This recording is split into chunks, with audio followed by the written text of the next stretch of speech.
सोनपुर गांव की सुबह किसी कविता जैसी सुंदर थी। चारों तरफ हरियाली और चिट्ठियों की चहचहाहट। इस साल मानसून ने ऐसी कृपा की थी कि खेत सोने की तरह चमक रहे थे।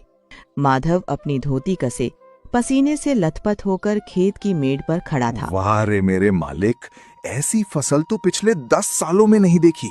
इस बार तो ऐसा लग रहा है जैसे मक्के की हर बाली मुस्कुरा रही है। अरे माधव भाई, क्या देख रहे हो? इस बार तो हमारी मेहनत ने रंग लाई। इस बार मेरे खेत में भी मक्का बहुत अच्छी हुई है।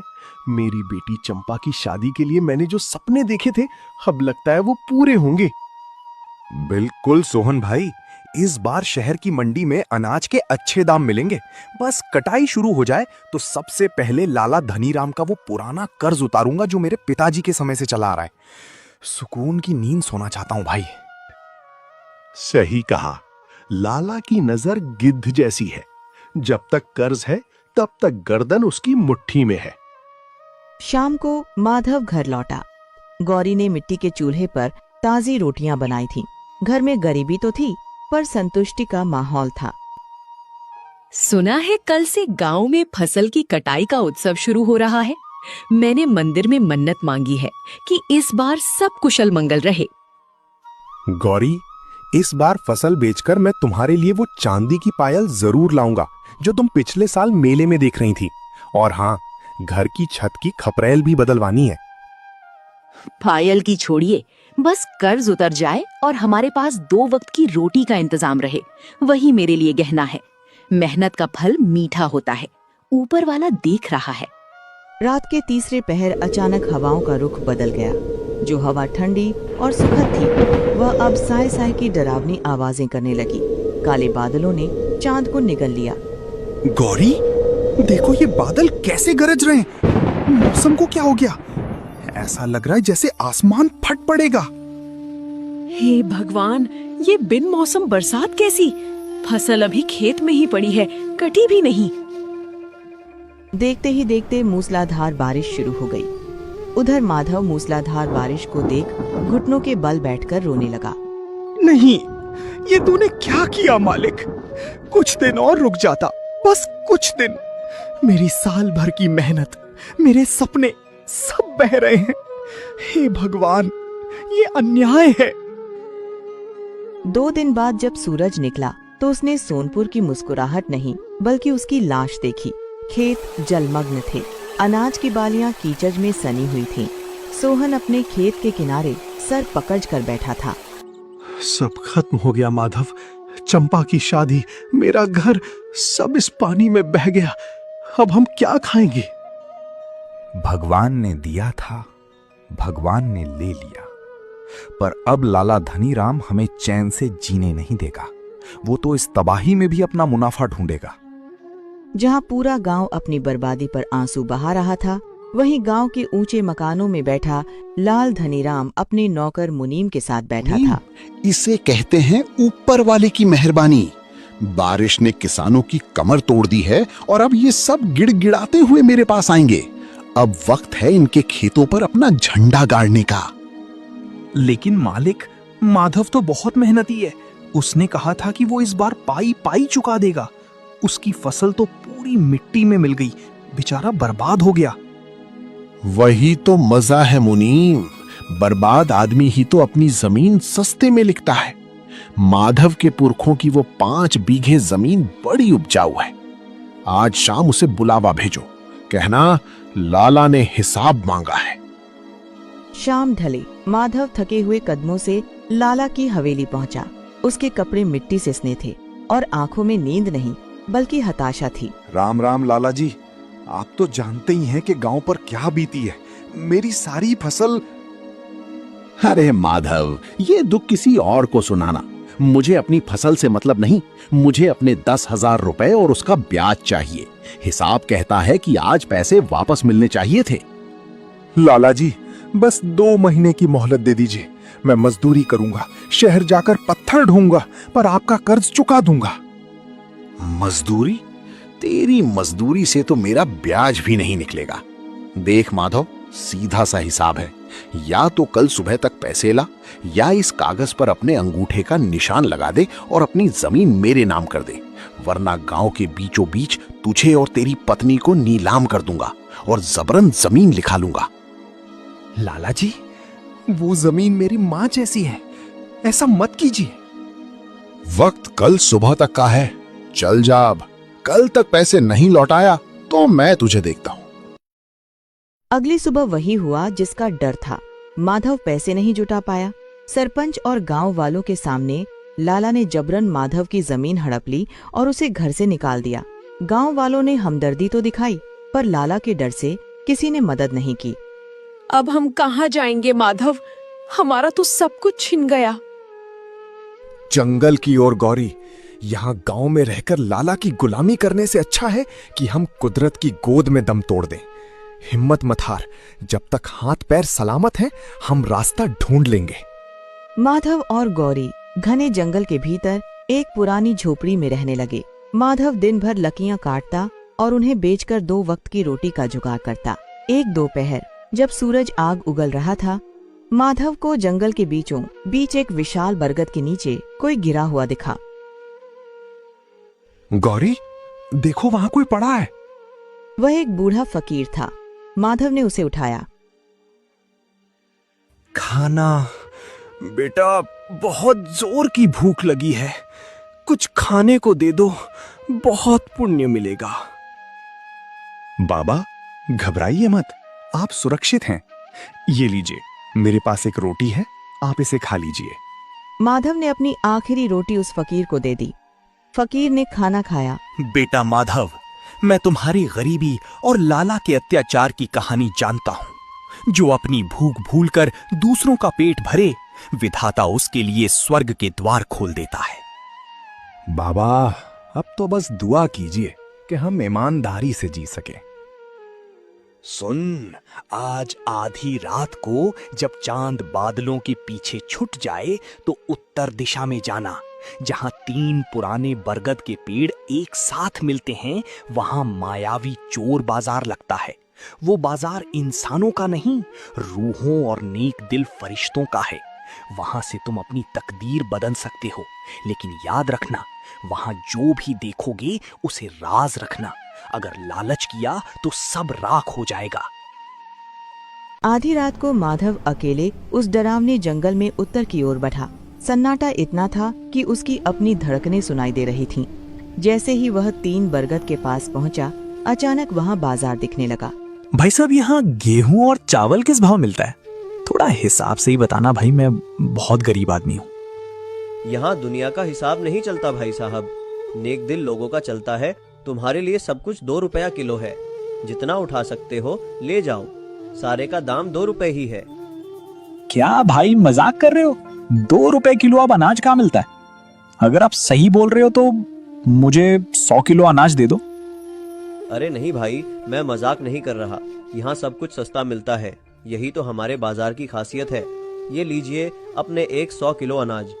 माधव ने कांपते हाथों से अपनी जेब के आखिरी सिक्के दिए और अनाज की बोरियां उठाईं और अपने घर लौट आया।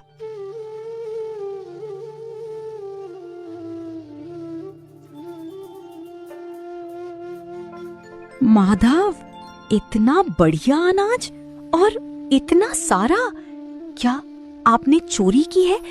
हे भगवान, ये आपने क्या किया? किसी के घर से अनाज नहीं चुराना चाहिए। नहीं गौरी, तुम ये क्या बोल रही हो? मैं तुम्हें चोर नजर आता हूँ क्या? ये उस फकीर बाबा का आशीर्वाद है। अब हम भूखे नहीं मरेंगे। मैं ये अनाज शहर की बड़ी मंडी में बेचूंगा और फिर देखना, हमारे दिन बदल जाएंगे। अनाज को बेचकर माधव ने इतने पैसे कमाए कि कुछ ही हफ्तों में उसने गांव की सरहद पर एक छोटी सी दुकान खोल ली। मुनीम, तूने कहा था माधव सड़क पर आ जाएगा, लेकिन यहाँ तो उसकी दुकान कुबेर का खजाना बनती जा रही है। पता लगा आखिर वो माल लाता कहाँ से है। कोई तो गुप्त रास्ता होगा। मालिक, मैंने सुना है कि वो रात के अंधेरे में उत्तर दिशा के घने जंगल में जाता है। लोग कह रहे हैं कि उसे कोई गड़ा हुआ खजाना मिल गया है। खजाना? अगर खजाना है तो उस पर पहला हक मेरा है। आज रात हम उसका पीछा करेंगे, तैयार रहना। उधर माधव अपनी सफलता से अहंकार में नहीं डूबा। वह आज भी गरीबों को मुफ्त में अनाज बांटता था। एक दिन वही रहस्यमयी फकीर माधव की दुकान पर प्रकट हुए। बेटा माधव, तुम्हारी ईमानदारी देखकर मैं तुम्हें ये जादुई सिक्का देता हूँ। इसे अपनी दुकान के गल्ले यानी तिजोरी में रखना। जब तक ये यहाँ है, तुम्हारी दुकान का अनाज कभी खत्म नहीं होगा और गांव का कोई भी गरीब भूखा नहीं सोएगा। तुम जब गरीबों को मुफ्त में अनाज देते हो, मुझे बड़ा सुकून मिलता है। तुम्हारी ईमानदारी देखकर ही मैंने तुम्हें ये सिक्का दिया है। आपका बहुत धन्यवाद बाबा, आपकी वजह से ही मैं इतना तरक्की कर पाया। मैं आपके ये एहसान कभी नहीं भूलूंगा और मैं वचन देता हूँ कि इसका उपयोग सिर्फ भलाई के लिए ही करूंगा। माधव ने पूरी श्रद्धा से वह सिक्का अपनी तिजोरी के एक रेशमी कपड़े में लपेट कर रख दिया। दूर खड़ा लाला धनीराम की आंखें उस चमकते हुए सिक्के को देख रही थीं। अगली रात जब माधव जंगल की ओर गया, लाला धनीराम और मुनीम ने उसका पीछा किया। माधव जैसे ही उन 3 बरगद के पेड़ों के पास पहुंचा और मायावी बाजार प्रकट हुआ, लाला और मुनीम झाड़ियों में छिपकर देखने लगे। मालिक, ये तो भूत प्रेत का बाजार लग रहा है। चलिए वापस चलते हैं। चुप कर कायर, देख माधव उस साए से अनाज ले रहा है। अगर उसे 2 रुपए में मिल सकता है तो मैं अपनी ऊंची पहुंच दिखाकर सारा बाजार ही खरीद लूंगा। जैसे ही माधव वहां से निकला, लाला धनीराम सीना तान कर दुकानदार के पास पहुंचा। ओ भाई, सुना है यहाँ माल बहुत सस्ता है। मैं लाला धनीराम हूँ, इस इलाके का सबसे बड़ा साहूकार। ये ले 100 रुपए, मुझे अपनी दुकान का सबसे कीमती माल दे दे। यहाँ सौदा सिक्कों से नहीं, इंसान की नीयत से होता है। तुम जितना अनाज चाहो ले सकते हो, लेकिन याद रखना, यहाँ से ले जाया गया सामान तभी तक असली रहेगा जब तक तुम उसे ईमानदारी से बेचोगे। अरे तू माल दे, ईमानदारी की बात उस बेवकूफ माधव से करना। लाला खुशी खुशी अनाज की 20 बोरियां अपने घर लाया। उसने सोचा कि सुबह होते ही वह इसे शहर में बेचकर माधव से भी बड़ा आदमी मुनीम, बन जाएगा। जरा एक बोरी खोल तो देखूं तो सही कैसा दिखता है ये जादुई अनाज। मुनीम ने जैसे ही बोरी का मुंह खोला, उसकी चीख निकल गई। बोरी के अंदर अनाज नहीं बल्कि काले नुकीले पत्थर भरे थे। लाला ने पागलों की तरह सारी बोरियां खोली, लेकिन हर बोरी से सिर्फ पत्थर और धूल निकली। धोखा! उस दुकानदार ने मुझे ठग लिया। लेकिन माधव का अनाज तो असली था। इसका मतलब उस अनाज में जादू नहीं, उस जादुई सिक्के में जादू है। मुनीम, आज रात हमें वो सिक्का चुराना ही होगा। जब सिक्का मेरा होगा तो ये पत्थर भी सोना बन जाएंगे। एक रात जब सारा गांव सो रहा था, लाला की नजर में वो चमकता हुआ जादुई सिक्का घूम रहा था। जल्दी चल मुनीम, पैरों की आवाज मत कर, वरना गांव वाले जाग जाएंगे। आज वो सिक्का मेरी तिजोरी में होगा तो कल से ये पूरा गांव मेरे कदमों में होगा। मालिक, मेरा मन घबरा रहा है। फकीर बाबा की चेतावनी याद कीजिए। वो सिक्का केवल नेक दिल वालों के लिए है, कहीं लेने के देने ना पड़ जाएं। चुप कर डरपोक, तुझे लाना ही नहीं चाहिए था। इतना डरता क्यों है तू? बस एक बार वो सिक्का हाथ लग जाए, फिर देख मैं क्या करता हूं।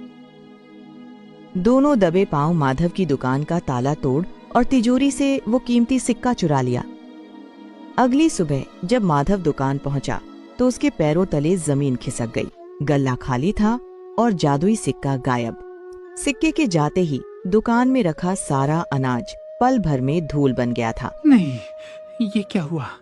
बाबा का दिया हुआ आशीर्वाद चला गया। अब मैं गांव वालों की मदद कैसे करूंगा? कौन पापी है जो मेरा सिक्का चोरी किया? अब तो मेरा अनाज भी मिट्टी बन गया है। अब मैं कैसे जीऊंगा?